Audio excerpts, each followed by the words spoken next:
ওই সমস্ত মানুষের উপরে যখন জুলুম নির্যাতন হবে, যারা দেশের জন্য কল্যাণকর, যারা পরিবারের জন্য কল্যাণকর, আমার সমাজের জন্য কল্যাণকর, আমার ভবিষ্যতের জন্য কল্যাণকর, এদের উপরে যখন জুলুম নির্যাতন হামলা হবে, আর আমি মসজিদে বসে তাহাজ্জুদ নামাজ পড়ে শুধু আল্লাহর কাছে কান্না করতে থাকবো, এই কথা আমার রাসূল শিখান নাই, এই কথা রাসূল শিখান নাই।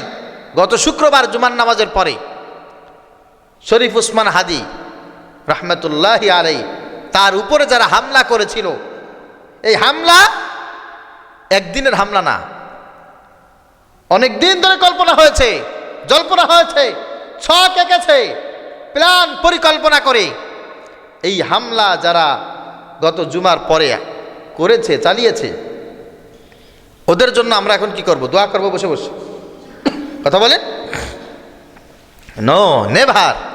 এই হামলাকে যারা প্রশ্রয় দিয়েছে, এই খুনিকে যারা পালাতে সাহায্য করেছে, জাতির সামনে উন্মুক্ত করে এদের বিচার করা, এদেরকে শাস্তি দেওয়াই হচ্ছে রাসূল সাল্লাল্লাহু আলাইহি সাল্লামের সুন্নাহ। কোনো মানুষ যদি এখন ঘরে বসে থাকে, উসমান হাদির জন্য যদি দোয়া করে, এটা তার জন্য শোভনীয় নয়।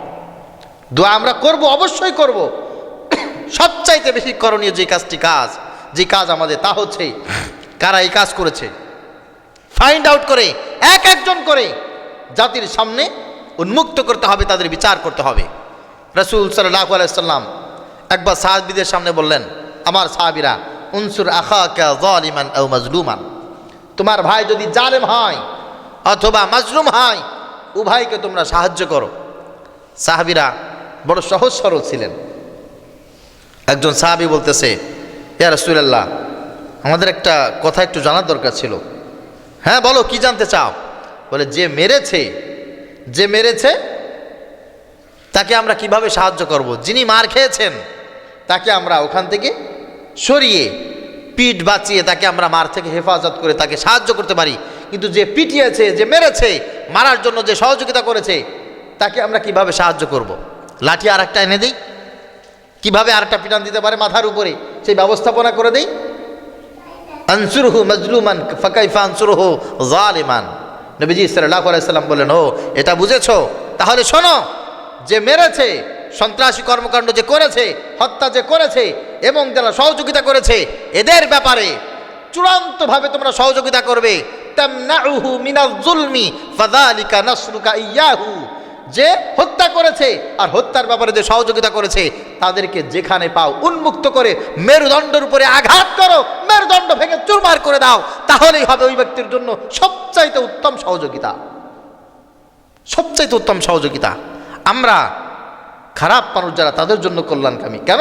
তাকে খারাপ কাজ থেকে বিরত রেখে তার কল্যাণ আমরা তার কাছে ফিরিয়ে দিতে চাই। উসমান হাদিকে যারা হত্যা করেছে আর হত্যার ব্যাপারে যারা সহযোগিতা করেছে, এদের ব্যাপারে যদি আমরা চুপ থাকি, আমরা রাসূলের সুন্নাত আদায় করতে পারবো? কথা বলেন? এদের ব্যাপারে যদি চুপ থাকি, এই চুপ থেকে আমরা আল্লাহর সন্তুষ্টি কখনো কোনো অবস্থা অর্জন করতে পারবো? এ জীবনও সম্ভব নয়। একজন অ্যাটম বোমা এই জাতির জন্য, দেশের জন্য, আগামী ভবিষ্যৎ প্রজন্মের জন্য একজন উসমান হাদি আর তৈরি হবে কিনা আল্লাহু আলাম। সবচাইতে আল্লাহ পাক রব্বুল আলামিন ভালো জানেন যে এরকম একজন মানুষ তৈরি হবে কিনা। তবে আমি আমার জায়গায় আমি উসমান হাদি হতে চাই। আমি নিজেই চাই আমার জীবনটা জাতির জন্য উৎসর্গ করে দিয়ে এই জাতিকে ঘুম ভাঙাতে, এই জাতির জন্য কাজ করতে, দিনের জন্য, দেশের জন্য সৎ এবং আদর্শবান করতে আমি আমার নিজের জীবন দিয়ে হলেও এই কাজটা আমি করতে চাই। আমি উসমান হাদির জায়গা দখল করে আমি এই আদর্শ মানুষের কাছে পৌঁছে দিতে চাই, মানুষের বিবেককে জাগ্রত করতে চাই। আর সন্ত্রাসীদের কাজ হচ্ছে এই বিবেক সম্পন্ন মানুষ যারা, ভালো মানুষ যারা, এদেরকে এভাবে রাস্তা থেকে সরিয়ে দেওয়া। এমন মৌত কয়জন মানুষের জীবনে হয়? কয়জন মানুষের জন্য হয়? এজন্য উসমান হাদির যারা হত্যাকারী আছে, সহযোগী আছে, এক একজন মানুষকে ফাইন্ড আউট করে জাতির সামনে উন্মুক্ত করে যতদিন পর্যন্ত বিচার না করা হবে, ততদিন পর্যন্ত মসজিদের মেহরাব থেকে আওয়াজ বের হতেই থাকবে, মাহফিলের মঞ্চ থেকে আওয়াজ বের হতেই থাকবে, রাস্তায় স্লোগানে উন্মুক্ত কণ্ঠে জাতি আর বসে থাকবে না, কথা বলতেই থাকবে। এটাই হচ্ছে আমার রাসূল সাল্লাল্লাহু আলাইহি ওয়াসাল্লামের সুন্নাহ। ইসলামী আদর্শ আমাদেরকে শিক্ষা দিয়েছে। আমরা কেউ কোনো অবস্থায় সন্ত্রাসীরা বসে থাকবে, আরামে থাকবে, এই কাজ আমরা করতে পারি না। সন্ত্রাস দমনে আমাদের ভূমিকা চলতে থাকবেই থাকবেই থাকবে। আল জিহাদু মাদিন ইলা ইয়াউমিল কিয়ামাত, কিয়ামত পর্যন্ত চলতেই থাকবে, ঠিক কিনা? আল্লাহ পাক রব্বুল আলামিন জাতির এই সূর্য সন্তান যারা আছে, দেশের জন্য যারা কাজ করছে, তাদেরকে আল্লাহ তাআলা আরো হিম্মত বাড়িয়ে কাজ করার মতো তৌফিক দান করুক, সকলে পড়ি আমিন।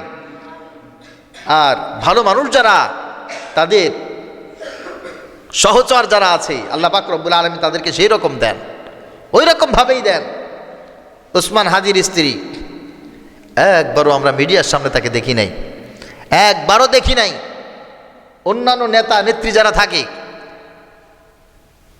সুপারস্টার, বিশাল বড় হেভিওয়েট প্রার্থী, হেভিওয়েট লিডার যারা থাকে, তাদের স্ত্রীরা তো সবার আগে থাকে, স্ত্রীরা সবার আগে থাকে। কিন্তু উসমান হাদি এমন একজন ব্যক্তি যার স্ত্রী একজন খাঁটি ইমানদার মুসলমান, আলহামদুলিল্লাহ বলেন, মুত্তাকিন, সালেহা, সাইমা। আল্লাহ পাক রব্বুল আলামিন তাকে সবরে জামিল হওয়ার তৌফিক দান করুক, সকলে পড়ি আমিন। অন্যান্য মানুষ তাকে দেখতে গিয়েছে, তার স্ত্রীও গিয়েছে, কিন্তু তার স্ত্রী কোনো মিডিয়ার সামনে ফেস হয় নাই। এক জায়গায় দেখলাম উসমান হাদির স্ত্রী, উসমান হাদি যখন কোমায় চলে গেছে, তার স্ত্রী তার পাশে চোখ দিয়ে অঝরে পানি ফেলছে আর বলছে, প্রিয় স্বামী, হে উসমান, তুমি ওঠো, তুমি ওঠো, রাস্তার মানুষ তোমার কণ্ঠের অপেক্ষায় আছে, তোমার হুঙ্কারের অপেক্ষায় আছে, তোমার জন্য রাস্তার মানুষেরা অপেক্ষা করছে। মানুষের ঘুম ভাঙানোর জন্য তোমাকে দরকার। তুমি যদি ঘুমিয়ে থাকো, মানুষের ঘুম কে ভাঙা গেবে? তোমাকে উঠতে হবে, জাগতে হবে। এই জাতির ঘুম ভাঙানোর জন্য তোমাকে জাগতে হবে। এইরকম কথা একজন স্ত্রী মুমিনা সালেহা যে আছে, এরকম কথা আজকাল কে বলবে? কে বলবে? এরকম একজন স্ত্রীকে যারা বিধবা করেছে, ছোট্ট দুধের বাচ্চাকে যারা এতিম করেছে, উসমান হাদি তার বাচ্চার ব্যাপারে বলেছিল, আমি চাই আমি মরে গেলে আমার এই কণ্ঠস্বর স্তব্ধ থাকবে না, আমার সন্তান যেন আমার জায়গায় কথা বলে। হাজারো ইমাম কথা বলবে, হাজারো আলেম কথা বলবে, হাজারো যুবক তাদেরকে পথ দেখাবে। আমি মরে গেলে আমার এই কণ্ঠ থামবে না, আমার এই কর্মসূচি কাজ থামবে না, কিয়ামত পর্যন্ত চলতে থাকবে। এই দেশের মানুষের জন্য, দেশের জন্য, কল্যাণের জন্য মানুষ কথা বলতেই থাকবে। এটাই হচ্ছে আমার চাওয়ার পাওয়া। তার সন্তানেরকে যারা এতিম করেছে, এই স্ত্রীকে যারা বিধবা করেছে, এই জাতির সূর্য সন্তানের আলো যারা নিভিয়ে দিয়েছে, আল্লাহ পাক রব্বুল আলামিন তাদের বিচার করবেন। আমরা তাদের বিচার চাইবো, বিচার করব ইনশাআল্লাহ। আল্লাহ পাক রব্বুল আলামিন আমাদের হিম্মত বাড়িয়ে দিয়ে খেদমত করার, কাজ করার তৌফিক সুযোগ দান করুক, সকলে বলি আল্লাহুম্মা আমিন।